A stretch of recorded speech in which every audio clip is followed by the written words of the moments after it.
할렐루야. 예, 우리 옆분하고 인사하겠습니다. 메리 크리스마스. 요즘 이렇게 손을 흔들면서 하더라고요. 메리 크리스마스. 예, 크리스마스. 예, 기쁜 성탄입니다. 예, 오늘 즐겁죠? 예, 아멘 하신 분. 오늘은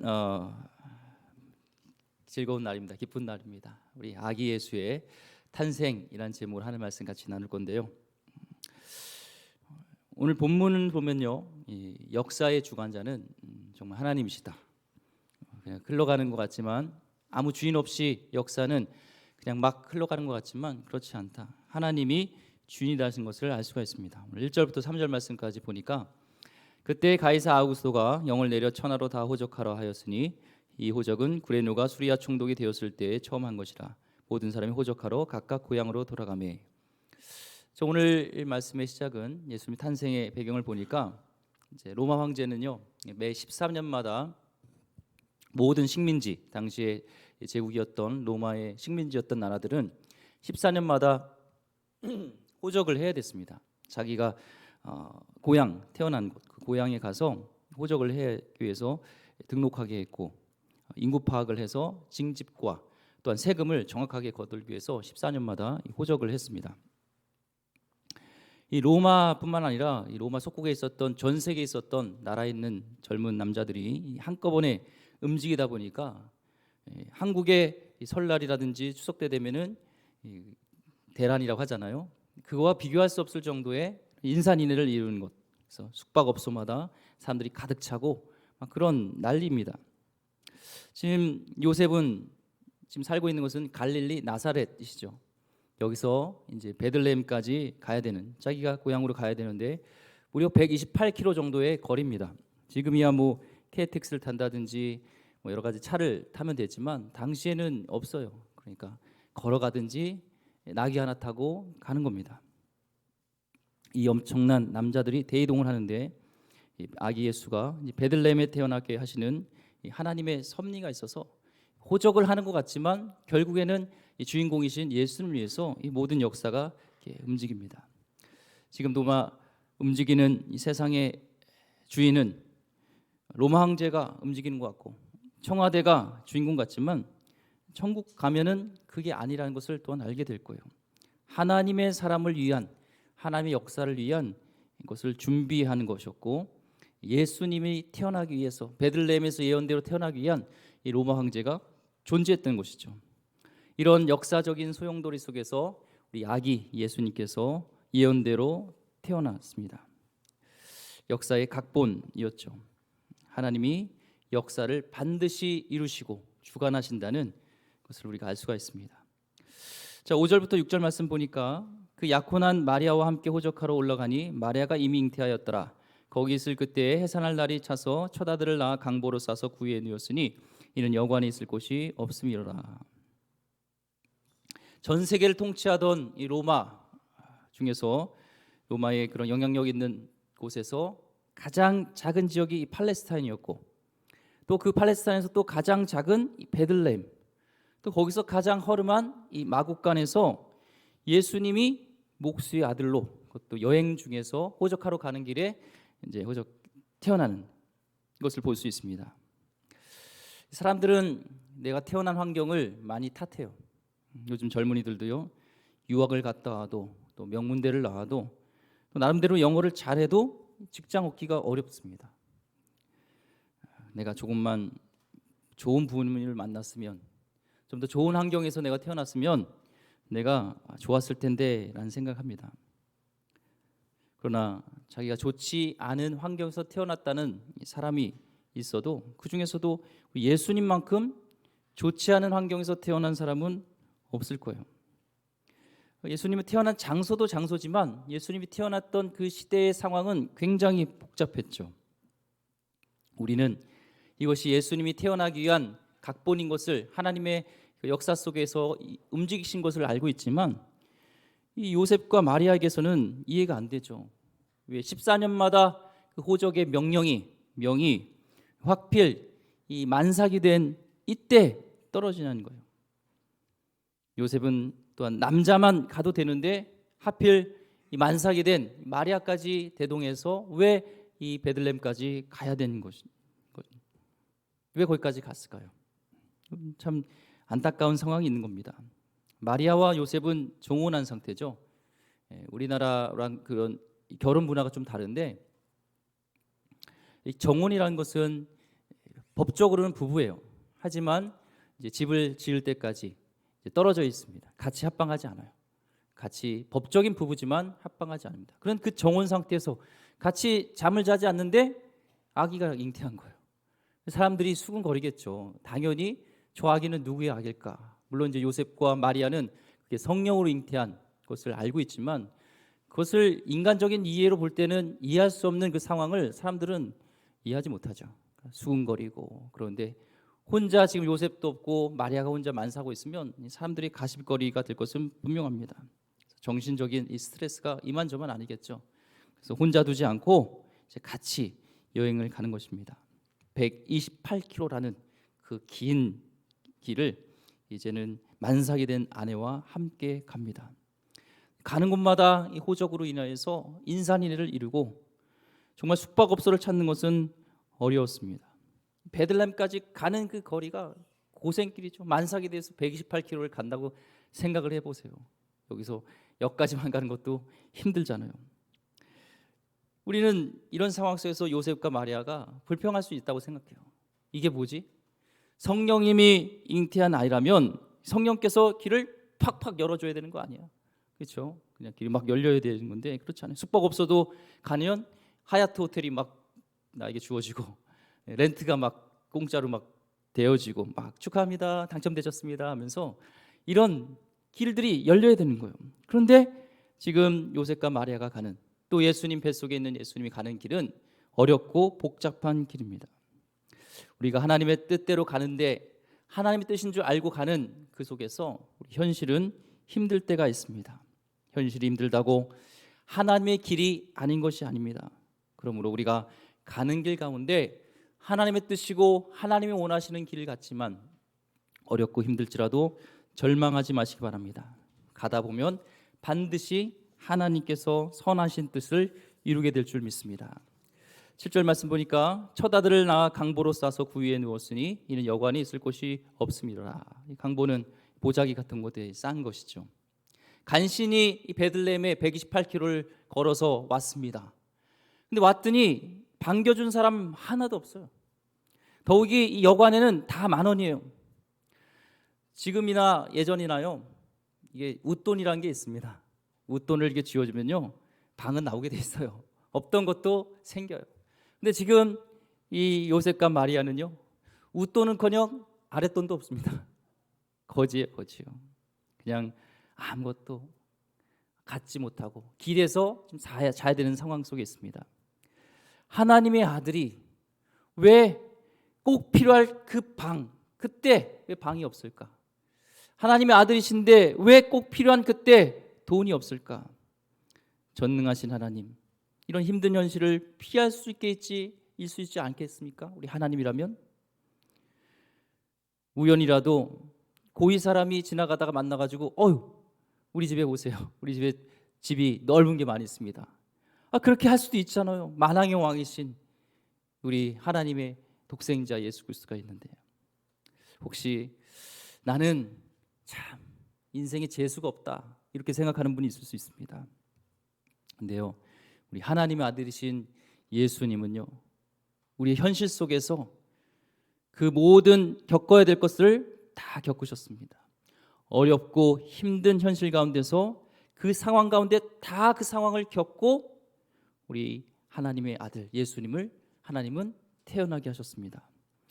겉으로만 보면요, 지금 상황적으로 볼 때는 이 뱃속에 뱃속에 있는 아기가 성령으로 잉태한 하나님 아들이라고 얘기할 수 있는 것이 아무것도 없어요. 그냥 우리가 일상 속에서 우리가 일어나는 삶 속에서 더 재수 없는 일들이 지금 계속 일어나고 있습니다. 우리 인생은 설명할 수 없는 일들이 참 많습니다. 참 답답하기도 합니다. 그러나요, 그것을 겪어내야 되는 것이 우리의 인생이죠. 지금 이해할 수 없지만 우리 인생을 전체적으로 보고 계신 하나님이 우리를 섭리하고 계신다는 겁니다. 이 섭리라는 단어가 이 라틴어에 보면 비비디라는 거예요. 비비드, 프라비던스라는 그 단어인데요. 섭리가 프라는 먼저 보다, 비비드는 보다라는 거예요. 프로는 먼저 앞이잖아요. 비비드는 비디오 예송입니다. 보다, 프라비던스, 미리 보는 거예요. 우리 인생을 전체적으로 보고 계획하시는 분이 하나님이에요. 이 장면만 보면 굉장히 재수없는 일이죠. 정말 인생이 이렇게 풀리지 않을 수 있을까 생각하지만 하나님은 우리를 섭리하고 계십니다. 더욱이 예수님은요, 이 땅에 태어나시는 그 자체가 그 높은 보좌 하늘에서 추락한 거예요. 미국의 상징인 새는요, 흰머리 독수리입니다. 아시죠? 흰머리 독수리. 이 날개를 펼치면요, 이 길이가 2m가 정도 된다고 합니다. 그랜드 캐년이라든지 이런 데서 이 독수리가 활강을 할 때는 엄청나게 멋있죠. 근데 이 사냥꾼들이 독수리를 잡아서 이제 새장에다가 집어넣습니다. 먹이를 풍족하게 줘요. 정확하게 한 2주가 지나면 이 독수리는 죽는다는 거예요. 아무리 풍족한 먹이를 줘도 죽어요.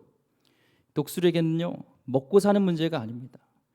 하늘을 날아야 되는 그 하늘에서의 영광과 자유를 뺏는 순간 독수리는 죽습니다.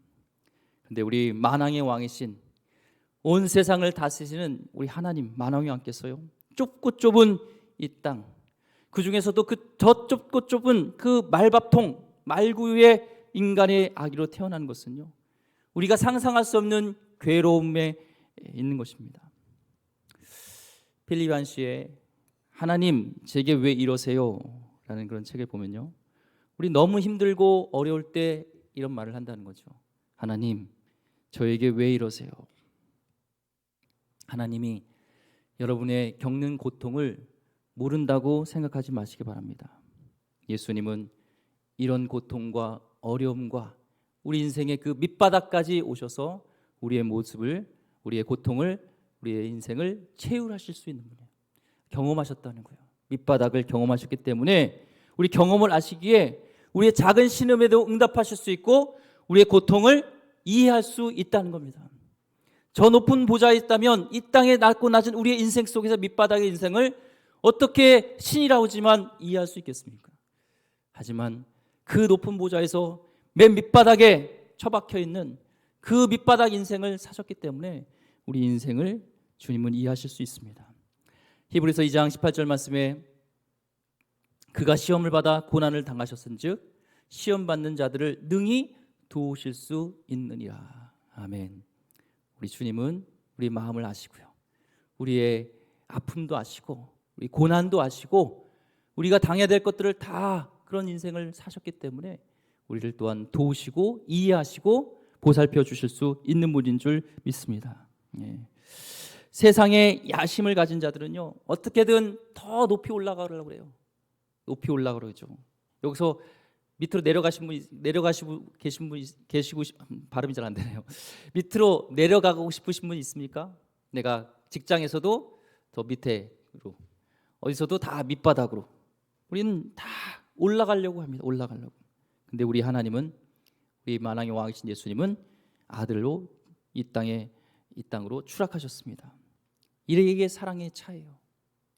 요한복음 3장 16절 말씀에 하나님이 이 세상을 이처럼 사랑하사 독생자를 주셨으니 이는 저를 믿는 자마다 멸망치 않고 영생을 얻게 하려 하심이라.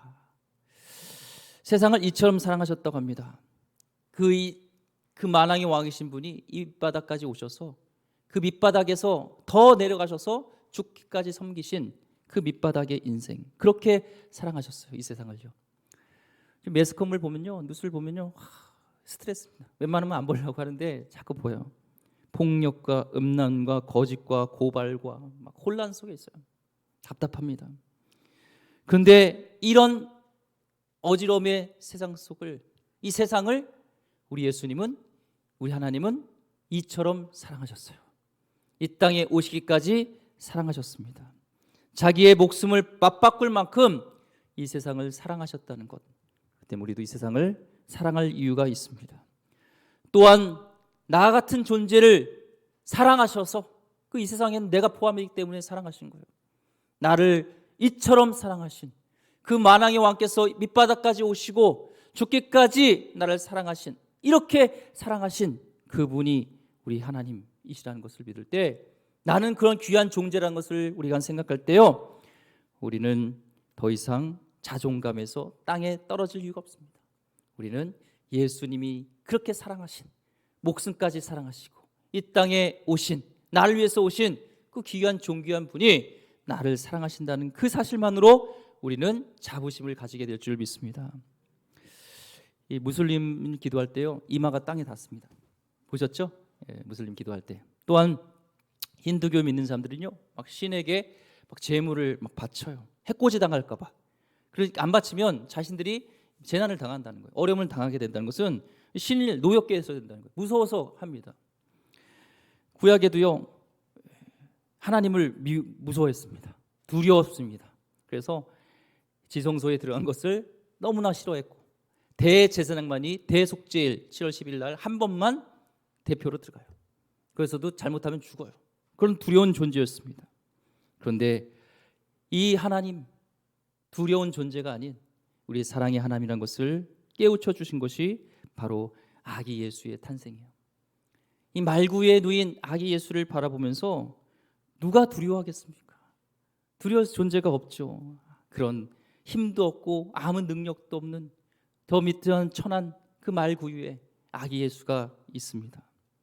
누구나 어떤 자라도 어떤 사람이라도 우리 하나님께 다가갈 수 있는 그 넓은 품, 넓은 마음을 상징한 것이 말구유에 누우신 예수 그리스도십니다. 오늘 우리 하나님께 누구든지 우리는 나갈 수 있습니다. 죄인이랄지라도, 내가 부족할지라도, 내가 세상에서는 인정받지 못할지라도 우리 하나님은 다 품어줄 수 있는 그런 아기 예수로 이 땅에 오셨습니다. 8절 9절 말씀입니다. 그 지역의 목자들이 밤에서 자기 양떼를 지키더니 주의 사자가 곁에 서고 주의 영광이 그들을 두루 비침에 크게 무수하는지라. 예수님의 탄생에 대해서 가장 먼저 일러준 것이 이제 부모님 말고 들리는 소리로는 목자들입니다. 예수님의 탄생에 대해서 알려줬어요. 미국에서는 한국에다가 이제 메시지를 줄 때는 반드시 이 청와대를 통하죠. 청와를 통해서 얘기하지 개인적으로 이런 서민들에게 얘기하지 않습니다. 국가를 상대로 하죠. 당시에는 왕족도 있었고요, 귀족들도 많았고 부자들도 있었는데 예수님의 이 탄생의 메시지는 전해준 것은 당시에 가장 소외층에 있었던 목자들을 통해서였습니다. 또한 목자들 중에서도 밤에 불침번을 서던 목자들은요, 서열이 낮든지 신참이든지 출세하지 못한 그런 목자들이었습니다. 하나님께서는 가장 복된 소신 예수님의 탄생을 그 천한 목자들에게 전하여 주셨습니다. 기존에 있었던 세상의 질서, 세상에는 권력자, 왕, 임금, 부자들이 실세지만 하나님은 그들이 아닌 얕고 낮은 이들을 통해서 만왕의 왕의 탄생을 이렇게 알리신 것입니다. 또한 동방 박사는 별을 따라서 1000km가 넘는 길을 따라왔습니다. 목자들과 이 동방 박사들에게 하나님께 말씀을 들려줬던, 왜 이들에게 들려줬을까? 저들의 공통적인 반응을 보면 우리가 알 수가 있습니다. 16절 말씀에 빨리 가서 마리아와 요셉과 구유에 누인 아기를 찾아서. 목자들은 천사의 말을 듣자마자, 하나님의 말씀을 듣자마자 빨리 갔어요. 빨리 갔다는 것은 다 제쳐놓은 겁니다.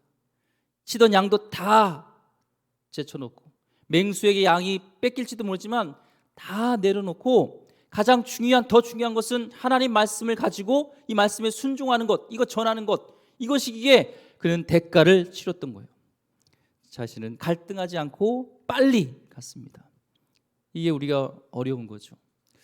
마태복음 보면 동방 박사가 아기 예수를 이제 찾으러 별 있는 곳을까지 왔어, 예루살렘까지 왔습니다. 아기가 날 것이, 이 왕이 날 것이, 아기 예수 날 것이 어디냐고 헤롯 왕이 물었을 때, 당시 율법학자들에게 물었을 때, 서기관들에게 물었을 때 베들레헴에서 태어날 것을 정확하게 알려줘요. 동방 박사는 그래서 그 말씀을 듣고 베들레헴으로 가는데, 이 헤롯 왕과 그 말씀을 가르쳐준 율법학자 서기관들은 베들레헴으로 가지 않습니다. 말씀에 순종하지 않습니다. 그래서 하나님은 저들에게 처음부터 말씀을 들려주지 않아요. 하나님의 음성을 듣길 원하신다면 가난한 마음, 겸손한 마음, 하나님 말씀에 대해서 우리가 순종하겠다는, 무시가 아니라 내 어떤 상황 속에서 대가를 지불하고라도 하나님 말씀에 내가 아멘 하고 순종하겠다는 이 마음 가운데 하나님의 음성은 오늘도 우리에게 들려주는 줄 믿습니다. 그래서 더욱 목자와 동방 박사를 선택하신 거예요. 우리는 너무 교만하면서 움직이지 않습니다. 그러나 겸손한 자는 즉각 순종하고, 하나님의 말씀 우리가 들을 때 스터디하는 것, 머리로 하는 것만이 중요한 것이 아니라 그 말씀을 순종하는 자들까지 가는 것이 중요한 것을 목자들과 동방 박사를 통해서 우리가 깨달을 수 있는 하나님의 진리입니다. 10절 말씀에 천사가 이르되 무서워하지 말라, 보라 내가 온 백성에 미칠 큰 기쁨의 좋은 소식을 너희에게 전하노라. 목자들은 아기 예수가 태어난 소식이 왜 좋은 소식인지 몰랐습니다. 왜 복음인지 몰랐어요. 천사가 해석을 해줘야지만 않았습니다. 오늘날에도요, 사회 분위기랑 또 교회에서 아기 예수 탄생이 좋은 소식이래, 정말 기쁜 소식이래 하니까 그냥 의식적으로 좋은 소식이구나 생각하지 진짜 나에게 좋은 소식인지 모를 수 있습니다. 목자들처럼요. 오늘날에도 성령님의 감동으로 깨닫게 되길 원합니다. 기도로 성령님께 나갈 때 아기 예수의 탄생이 왜 오늘날 이 시대에, 오늘 이 시점에 나에게 기쁨이 되고 감동이 되고 가장 기쁜 소식인지 그것을 깨닫게 해준다는 거예요. 11절 말씀이 왜 그분의 탄생이 가장 기쁜 소식이냐. 오늘 다윗의 동네에 너희를 위하여 구주가 나셨으니 곧 그리스도 주시니라. 너희를 위하여인 거예요. 예수님의 탄생은 남의 이야기가 아닙니다. 너희를 위하여, 더 작게는 나를 위하여. 예수 그리스도의 탄생은 나를 위하여, 나에게 기쁜 소식입니다. 혹시 반지의 제왕 보셨나요? 반지의 제왕. 반지의 제왕 보면 절대 반지가 있어요. 악의 그런. 이 프로도는 주인공이 절대 반지를 파괴해 버립니다. 절대 반지를 파괴하는 순간 절대 반지가 힘을 잃게 되죠. 그때부터 세상의 모든 악을 떠받치는 죄의 뿌리 기둥이 꺾여 버린 것처럼 우리 예수님께서 이 땅에 오시는 것은요, 이제는 이 모든 세계, 이 나라에 떠받치고 있는 죄의 뿌리의 기둥이 꺾여버린 것이고, 죄로 인한 그 죽음 문제가 해결받는 축복의 시작이기 때문에 예수님이 탄생은요, 나에게 가장 기쁜 소식입니다. 그래서 인간에게는요, 나에게는요, 오늘 우리에게는 예수가 필요합니다. 그분이 들어오면 죄가 떠나갑니다. 사망에서 영생을 얻게 됩니다. 이것이 우리에게 가장 복된 소식인 줄 믿습니다. 마지막 21절에 할례할 8일이 되매 그 이름을 예수라 하니 곧 잉태하기 전에 천사가 일컬은 바로라. 예수라는 이름은 당시 흔한 이름일 수 있지만 예수님은 그 이름을 예수라 하고 그것은 자기 백성을 그들의 죄에서 구원할 자다 얘기하고 있습니다. 어떤 인간도 해결할 수 없는 죄의 문제를 예수님이 해결하셨습니다. 십자가에서 피를 흘림으로 우리의 죄를 다 담당하시고, 또한 그 죄로 인해서 죽으시고 부활하심으로 인해서 우리 죄가 완전히 용서함 받고 우리는 영원한 영생을 얻게 됨을 확증시켜 준 것이 예수님이 하신 일입니다. 우리는 성탄절 누워있는 아기 예수님을 바라보면서 우리 죄를 위해 십자가에 돌아가신 예수님과 같이 우리는 바라봐야 합니다. 모든 아기들은요, 살려고 태어납니다. 모든 부모들은요, 아기를 낳고 꿈을 꿉니다. 얘를 잘 키워야지, 좋은 학교 보내야지, 얘들이 자립할 수 있을 때까지 잘 키워야지. 그러나 우리 하나님은요, 아기 예수를 바라보면서 생각하셨습니다. 네 아들을 십자가에 죽여야지. 이 세상의 사람들은 모두 살려야지. 그 사랑의 높이와 넓이와 깊이를 우리는 알 수 있겠습니까? 모든 종교의 신은요, 자신에게 희생 제물을 바치라고 합니다. 자신에게 드리라고 합니다. 그러나 유일하게 우리가 믿는 하나님은요, 자신을 희생제물로 바치셔서 우리를 구원하셨습니다. 우리를 살리셨습니다. 그래서 예수님의 탄생은요, 천지창조보다 더 위대해요.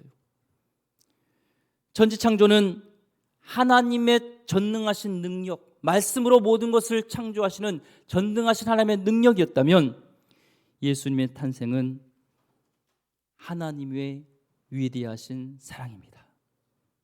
이해할 수 없는 하나님의 위대한 사랑입니다.